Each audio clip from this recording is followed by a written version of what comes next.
Kemudian titik F,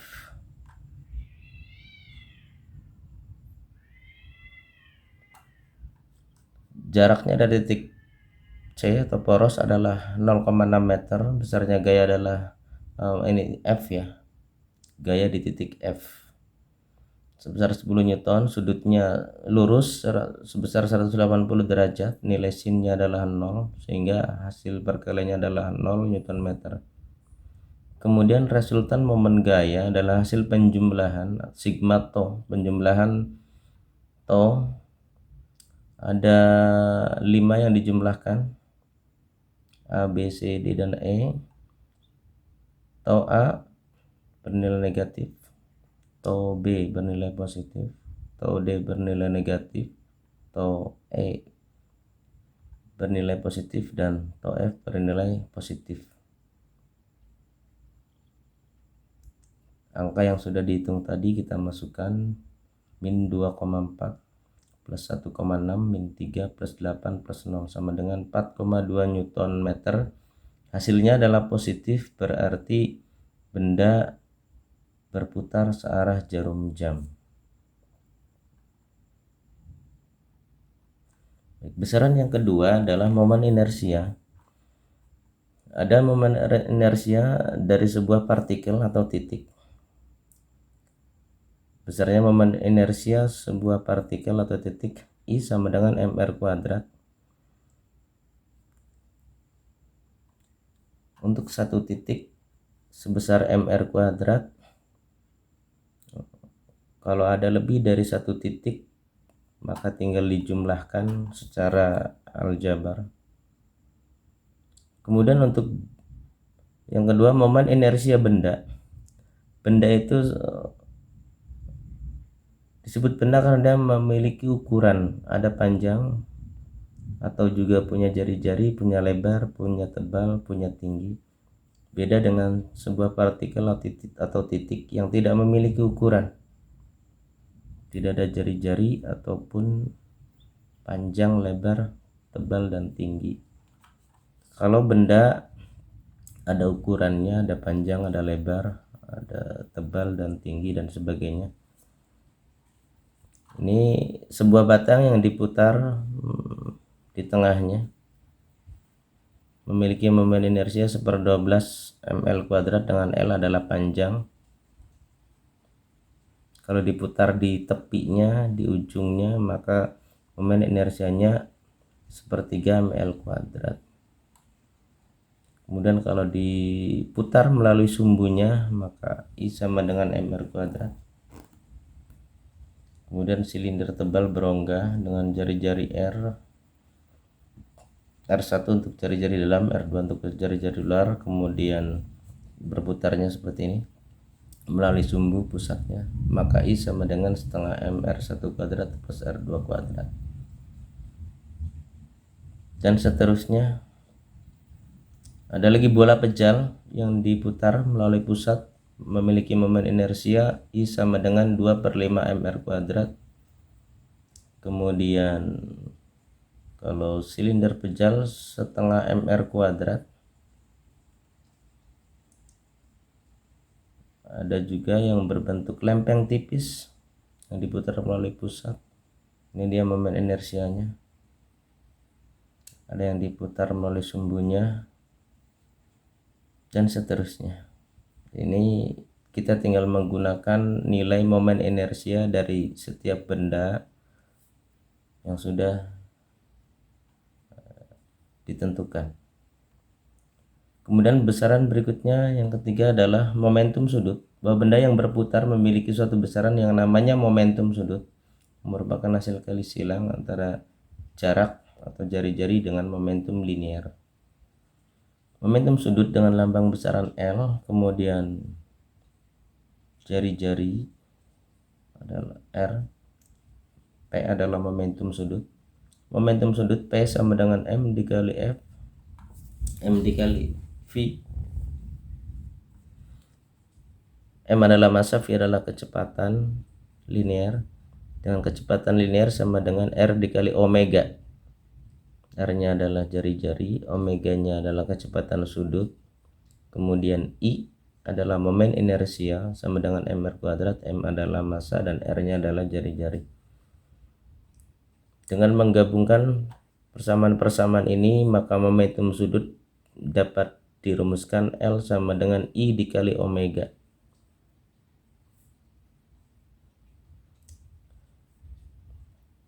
Dengan L adalah momentum sudut dalam satuan kilogram meter kuadrat sekon min 1 atau kilogram meter kuadrat per sekon. Jari-jari, R adalah jari-jari dalam satuan meter, P adalah momentum linear dalam satuan kilogram meter per sekon, M adalah massa, kemudian V adalah kecepatan linear dalam satuan meter per sekon, dan omega adalah kecepatan sudut dalam satuan radian per sekon.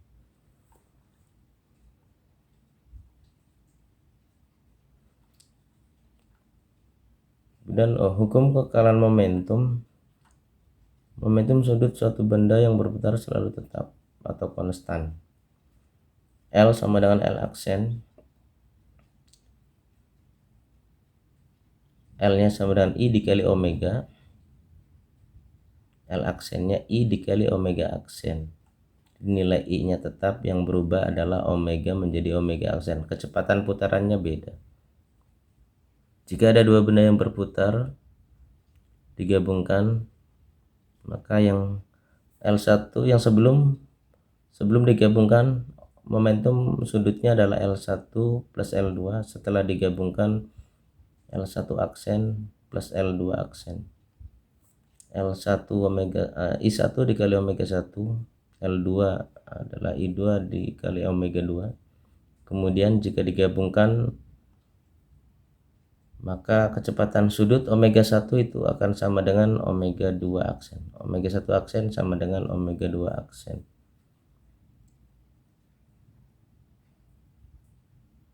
Yang tidak ada aksennya untuk kondisi awal, kemudian yang ada aksennya adalah kondisi akhir.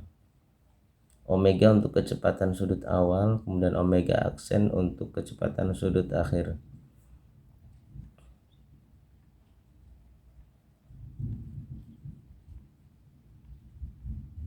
Hukum kekalahan momentum sudut ini banyak diterapkan dalam bidang olahraga, terutama ketika atlet loncat indah melakukan lompatan, maka agar putarannya banyak, maka dia akan menekuk tubuhnya.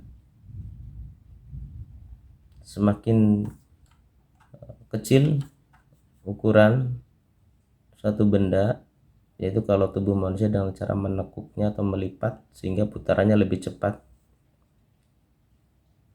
Untuk penari balet, supaya putarannya lebih cepat, maka dia akan menutup tangannya atau melekatkan kedua tangannya.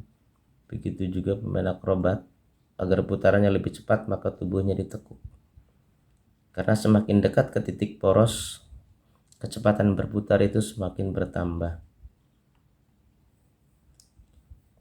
Besaran yang keempat adalah energi kinetik.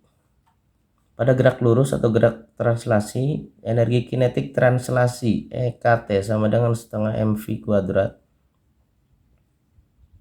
dengan M adalah massa, V-nya adalah kecepatan linear.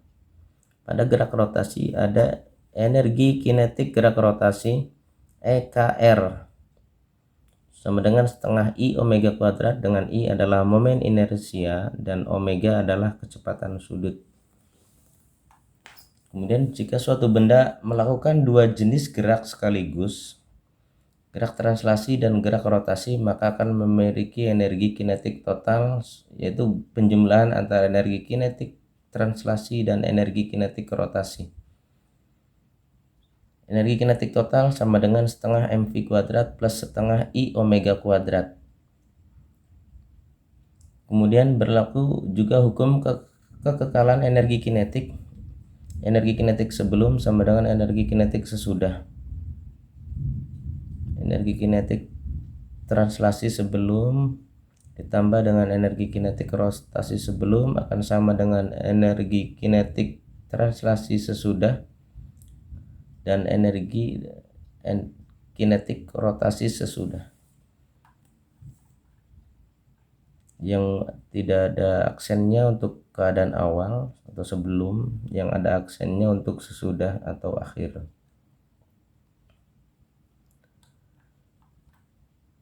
Kemudian ada beberapa besaran yang kita perlu pelajari. Ada kesamaan atau analogi pada gerak translasi dan rotasi. Analogi besaran-besaran pada gerak translasi dan rotasi. Pada gerak lurus atau translasi ada perpindahan linear, perpindahan atau jarak dengan lambang S, maka pada gerak rotasi ada besaran sudut. Pada gerak translasi yang ditempuh namanya jarak atau perpindahan, kalau pada gerak rotasi yang ditempuh namanya sudut. Hubungan antara kedua besaran ini, theta sama dengan S per R.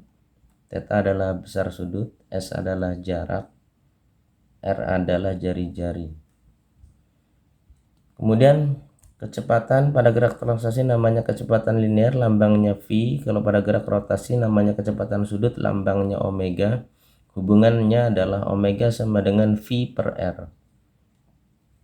Kemudian percepatan pada gerak translasi namanya percepatan linear, lambangnya adalah A. Pada gerak rotasi namanya percepatan sudut, lambangnya alfa.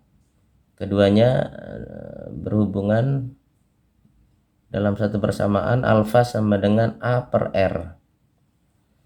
Kemudian ukuran inersia pada gerak translasi namanya massa, lambangnya M. Pada gerak rotasi namanya momen inersia.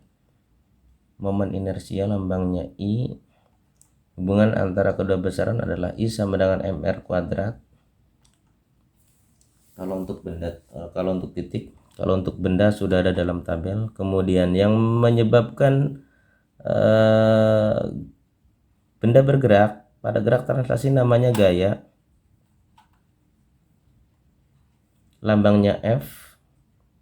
Besarnya gaya sama dengan M dikali A sesuai hukum 2 Newton.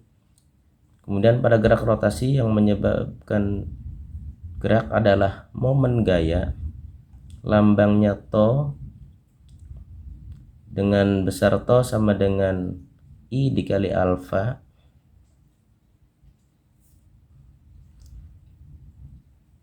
Hubungan antara gaya dan momen gaya, to sama dengan R dikali F. Kemudian momentum pada gerak translasi namanya momentum linear, lambangnya P. Kalau pada gerak rotasi namanya momentum sudut, lambangnya L. Momentum linear P sama dengan M dikali V, momentum sudut I dikali omega. Keduanya berhubungan dengan persamaan L sama dengan R dikali P sama dengan R dikali M dikali V. Kemudian pada gerak translasi, energi kinetik translasi setengah mv kuadrat. Kalau pada gerak rotasi namanya energi kinetik rotasi sebesar setengah I omega kuadrat. Baik, berikutnya adalah penerapan atau aplikasi hukum 2 Newton pada gerak rotasi. Kita kenal hukum 2 Newton tentang gerak. Pada gerak translasi atau gerak lurus, sigma F sama dengan M dikali A, dengan F adalah gaya dalam 1 Newton, M adalah massa dalam satuan kilogram, dan A adalah percepatan linear dalam satuan meter per sekon kuadrat. Kemudian pada gerak rotasi atau berputar, hukum 2 Newton memiliki formulasi atau rumus sigma to sama dengan I dikali alfa, dengan to adalah momen gaya dalam satuan Newton meter, I adalah momen inersia dalam satuan kilogram meter kuadrat, dan alfa adalah percepatan sudut dalam satuan radian per sekon kuadrat.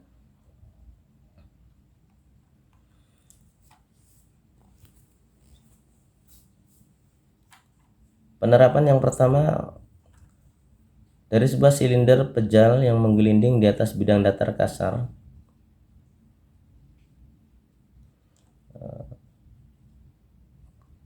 bidang kasar ini menyebabkan adanya gaya gesek. Ini yang menyebabkan silinder ini berputar searah jarum jam, menggelinding ke arah kanan. Pada arah vertikal tidak ada gerakan baik ke atas ataupun ke bawah, sehingga berlaku hukum 1 Newton. N sama dengan W, atau N sama min mg sama dengan 0. Kemudian pada arah horizontal berlaku hukum 2 Newton. Sigma F sama dengan M dikali A. F yang ke kanan positif, kemudian gaya gesekan yang ke kiri bernilai negatif. F min F sama dengan M dikali A. Ini untuk gerak translasi. Kemudian benda yang menggelinding selain bertranslasi sekaligus juga berotasi. Berlaku hukum 2 Newton. Tau sama dengan I dikali alfa.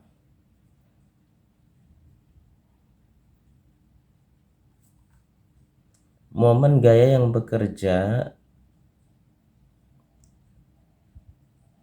adalah I dikali alfa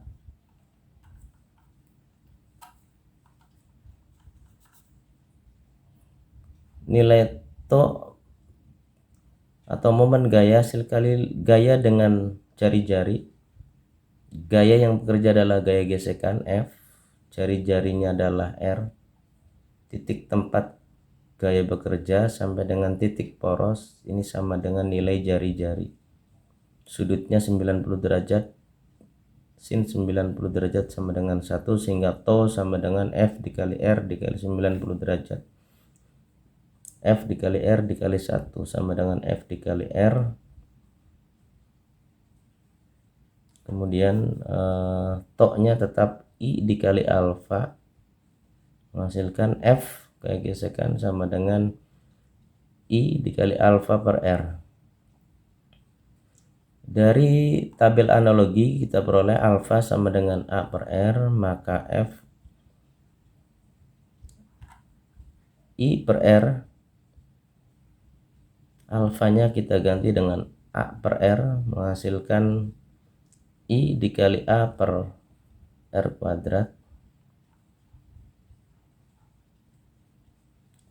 Kemudian dari hukum 2 Newton, F min F sama dengan M dikali A. Gaya gesekan atau F kecilnya kita masukkan I dikali A per R kuadrat. Kemudian min I dikali A per R kuadrat ini kita pindahkan ke ruas kanan menjadi positif. Nilai A nya sama, sehingga di luar kurung.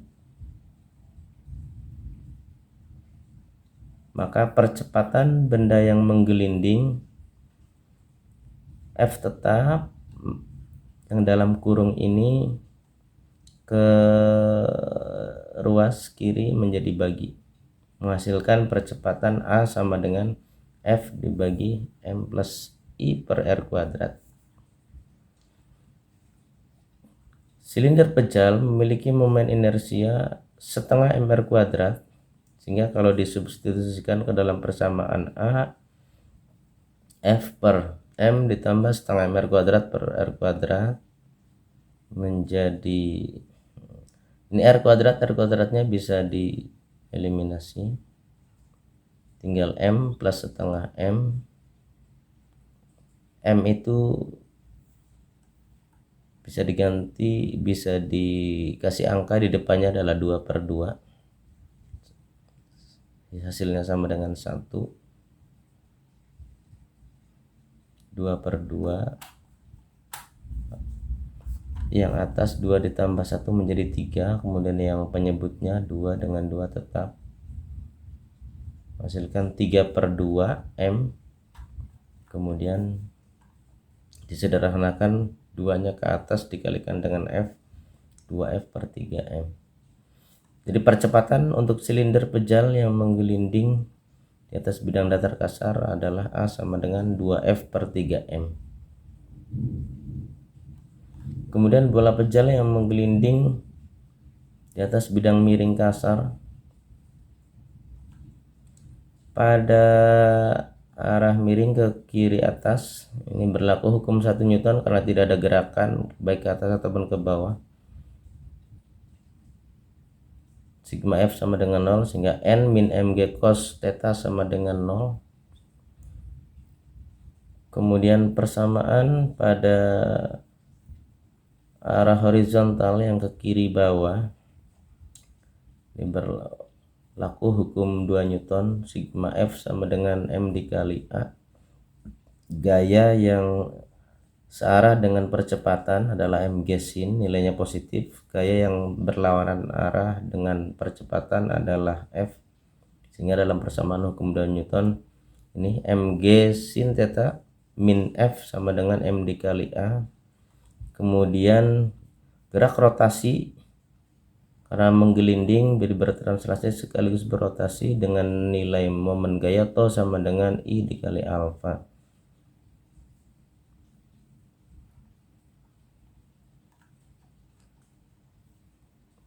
Dari hukum 2 Newton pada gerak translasi, sigma F sama dengan M dikali A, mg sin theta min F sama dengan M dikali A. Kemudian F kita ganti dengan I dikali A per kuadrat R.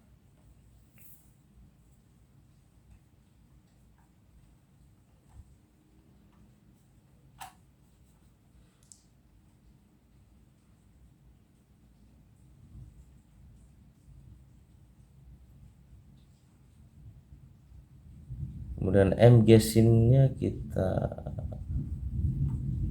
ke ruas kanan,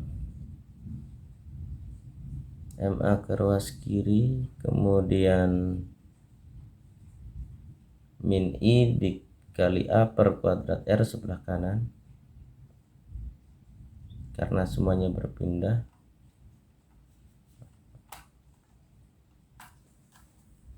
Untuk nilai I dikali A per R kuadrat menjadi positif.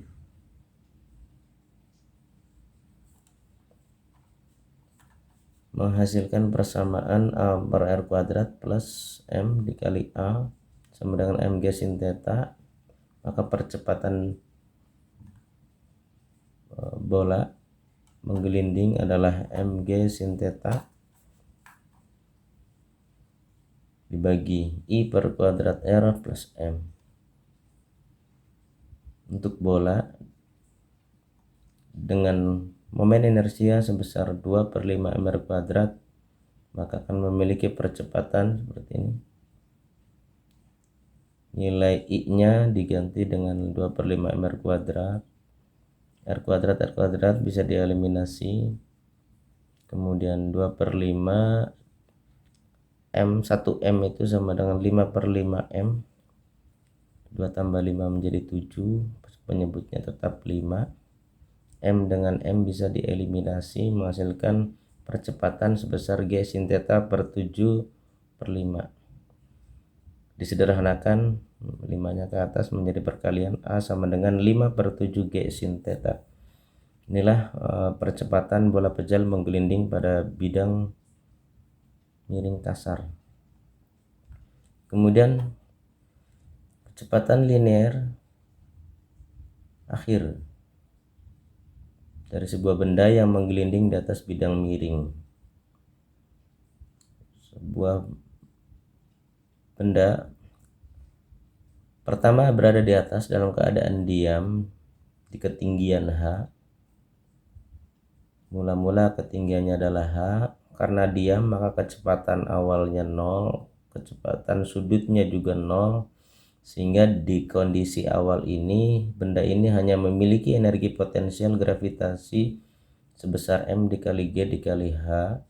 Energi kinetik translasinya 0 dan energi kinetik rotasinya juga 0. ada di persamaan di ruas kanan. Hanya di kondisi awal benda tersebut hanya memiliki energi potensial gravitasi sebesar mgh. Nah, setelah benda ini menggelinding, maka memiliki kecepatan linear sekaligus memiliki kecepatan sudut. Nah, ini yang kita sebut kondisi yang kedua. Di kondisi kedua ini, ketika sampai di dasar bidang miring, ketinggiannya adalah 0, sehingga tidak ada energi potensial gravitasi. Yang ada adalah energi kinetik translasi sebesar setengah mv kuadrat v. Kemudian juga memiliki energi kinetik rotasi sebesar setengah I omega kuadrat. Kecepatan akhir V2 sama dengan V, kecepatan sudut akhir omega 2 sama dengan omega. Nilai energi kinetik translasi dan energi kinetik rotasi pada kondisi yang kedua atau kondisi akhir, ini ada di ruas kiri. Ada energi kinetik translasi dijumlahkan dan energi kinetik rotasi. Energi kinetik translasinya adalah setengah mv kuadrat, energi kinetik rotasinya adalah setengah I omega kuadrat. Dengan mensubstitusi omega, ini adalah V per R, dikuadratkan, maka akan menghasilkan persamaan setengah V kuadrat dikali dengan M plus I per R kuadrat sama dengan mgh. V kuadrat sama dengan 2 mgh per M plus I per R kuadrat. I adalah momen inersia yang rumus umumnya adalah mr kuadrat. Kemudian untuk benda-benda tertentu dengan bentuk yang berbeda dan letak poros yang berbeda, ini memunculkan huruf K sebagai koefisien dari sebuah momen inersia.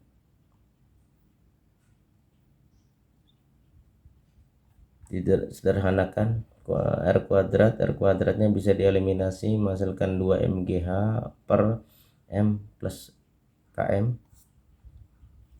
M nya bisa dieliminasi sehingga V kuadrat sama dengan 2gh per 1 plus K. Kuadratnya ke ruas kanan menjadi akar sehingga V sama dengan akar 2gh per 1 plus K. Inilah kecepatan linear akhir dari suatu benda yang menggelinding di atas bidang miring kasar. Dari persamaan ini, nilai K jika benda yang menggelinding adalah silinder pejal, maka K-nya sama dengan 1/2 atau setengah. Kalau bendanya itu berbentuk bola pejal, maka nilai K-nya adalah 2/5. Demikian materi tentang dinamika rotasi. Adapun referensi yang kami gunakan adalah dari buku sekolah elektronik fisika kelas 2 SMA atau kelas 11 yang diterbitkan oleh Kementerian Pendidikan dengan pengarang Bambang Haryadi, ada yang pengarangnya Dwi Satyapalupi, ada juga Setia Nur Rahmandani dan Siswanto. Kemudian dari buku Big Book Fisika SMA kelas 1, 2, 3 dengan pengarang Supardi dan kawan-kawan. Inilah persembahan kami dari tim fisika SMA Negeri 1 Horgilis. Saya Muhaimin SPD mengucapkan mohon maaf jika masih ada kekurangan pada media pembelajaran ini, dan saya ucapkan terima kasih pada semua pihak yang telah berkontribusi untuk terbentuknya atau tersedianya media pembelajaran ini. Akhirul kalam. Assalamualaikum warahmatullahi wabarakatuh.